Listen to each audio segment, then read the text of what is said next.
So here we are, almost ready to start our second semi-final.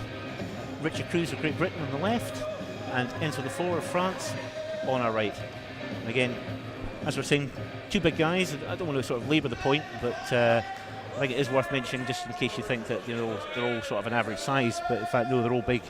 Yeah, they're tall guys. Yep. So let's see, and talking about experience, Richard KRUSE is not far behind from Kasura. Yeah, just a year younger. Yeah. And he likes to do a lot of stop hits, a lot of counter-attacking. I'm talking about Richard KRUSE right now. Yeah. It's really like, in my club, we call it the Richard KRUSE.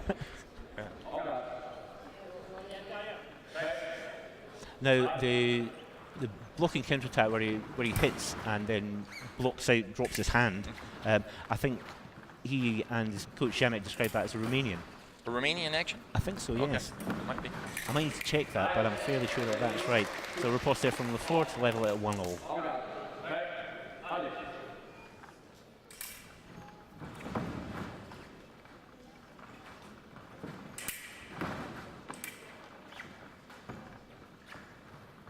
But you're right, it is a signature hit of his. It is, one sure that he does is. with Yeah. a tremendous feel for the right time to do it. What I like, LEFORT has some great attacks, and I really find that in order to fence well against LEFORT, you have to change your defense a lot. Like, do counter attacks, go back, take the parry, and stuff like that. So, because otherwise, LEFORT is such a good attacker that he will land the points if you don't mix it up. So yeah, if you come up with a predictable response, right, then he will hit you repeatedly. Oh yeah, definitely. You've got to keep him guessing. So I think that's important. I think Richard should definitely try and be super active in his defense. Otherwise, I think too many stop hits could be a problem with an opponent like yeah, LEFORT. I think you're right.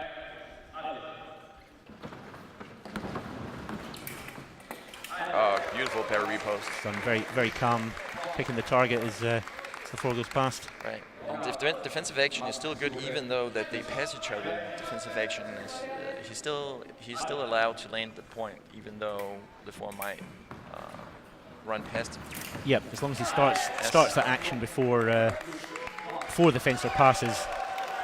That would probably not have called video on that one. I think it was clearly Richard KRUSE. Yeah, I thought so too. That's my feeling. Yeah, I have got these wrong before though, to be fair. So I will wait and see. Yeah, me too. That's the thing with the video arbitrage is that you know, if the referees they look at it in super slow motion, it's like a different reality. Yes, that's true. I know a lot of referees they only look at it in real time, and I think that's the way to do it because every many clear actions. Okay, well, I find that there we go. Actually, but shows what we know. But yeah, the hit's overturned, and LEFORT levels at 3-3, and then immediately follows that up with a nicely, calmly controlled attack. Yeah, as Richard tries to counter into it. That's where you want to stress LEFORT as much as possible. Otherwise, he's gonna be landing those attacks. And I think KRUSE is doing that by putting some pressure on him right here. So.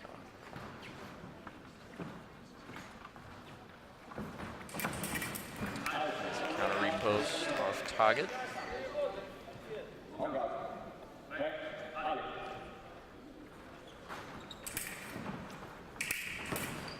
Yeah, I think Richard is putting some pressure on LEFORT. I think that's a very good idea.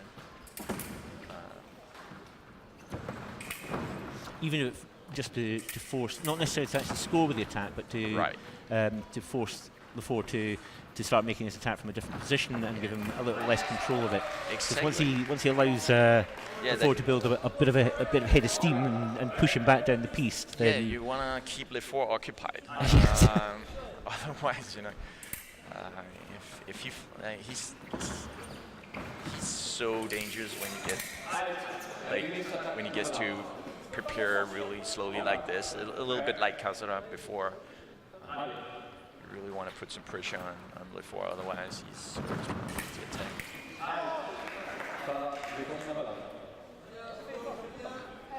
Yeah, I think you're right. I do get the feeling that Richard's looking to push a bit more, and Right. had to go at the remise there, and his. He tried his classic hit right there.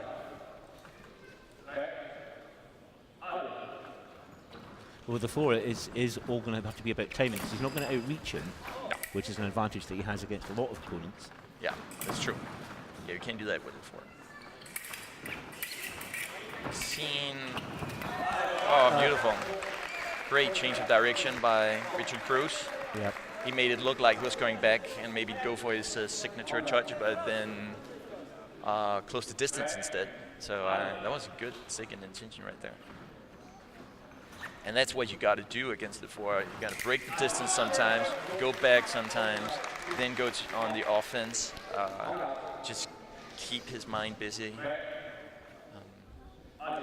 I've seen like much shorter fencer like Javador from Spain fence really well against KRUSE, where he just really just goes for it, like makes the longest lunges in the world and just successfully lands the points in KRUSE. So that's another tactic.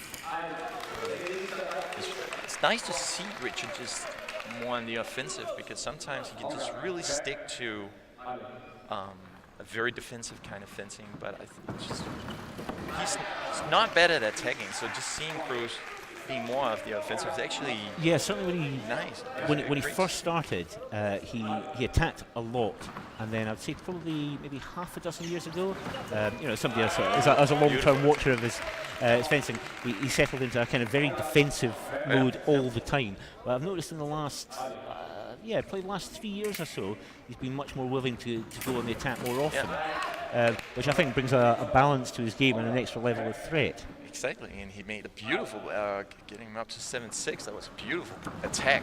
Here's another one. Yeah, and that's a really good example of you start out super offensively, and then you end up doing like a counter repost. So yeah, you can definitely put a lot of pressure on the opponent without and get the hit without attacking. So that takes us to the first break with Richard KRUSE leading 8-6. Still very much in the balance. I mean, there have been periods and times in that first period when it felt like Enslow was largely in control of things, and Richard was perhaps struggling a little bit to come up with a set of sort of tactical options that would, as you say, keep Enzo occupied. Mm-hmm. Do you feel that Richard's got a grasp of things now? I do. I have a feeling that Richard knows exactly what he needs to do. He was looking very confident at the end of the first period, and I would be surprised. I mean, I feel this is a British victory, but I might be too early to call that now. I'll not force you to place money on it, but yeah, I mean that is my feeling too, that Richards has got on top of this fight. Yeah, he seems to like really have a great feeling of what kind of fight this is. So it's definitely the energy he's putting into this seems to be quite perfect for the occasion, and it's going to be interesting to see if LEFORT is going to try and change anything now. Yeah, I think the emphasis will be on him to change something. Yeah, I think so too. Rather than to let the fight continue as it is. Being behind with 3 points right now against Richard is not fun, because his defense is very good. So I think he should probably spend this second period of just closing that gap. And I think that line came a little late, but it might be okay. Before choosing not to go for the video review. I could have done that. He still has 2 left. So yeah, maybe this would have been worth asking. I think he may have looked for the blade as well. It's hard to tell whether that was an attempt to find it or simply a change of line, but he does go with the attack there. I think the voice definitely those like slow and calm preparations where you get Richard to go back.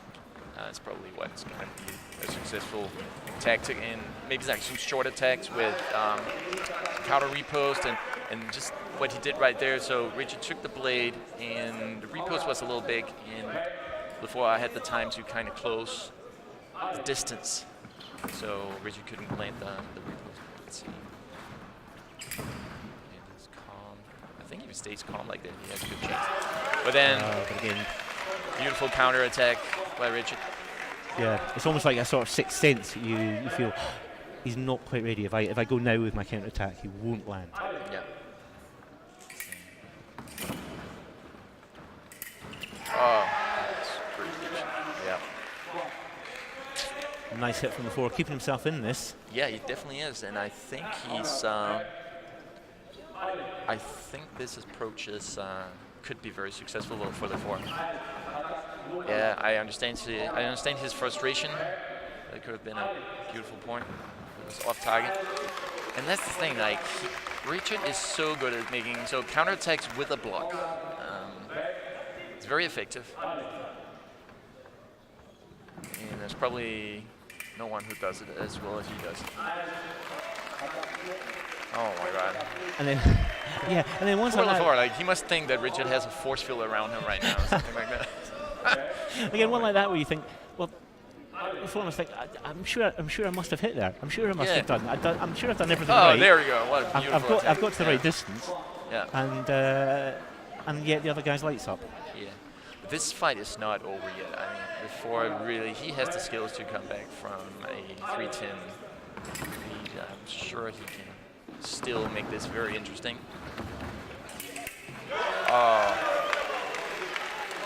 Richard, he is just ready for this competition. Huh? It's really just. Yeah, he's looking great today. Yeah, really sharp form. That immaculate sense of timing of when the hit is on.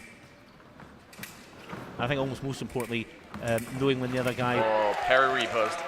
So calm. Yeah. Hit, yeah.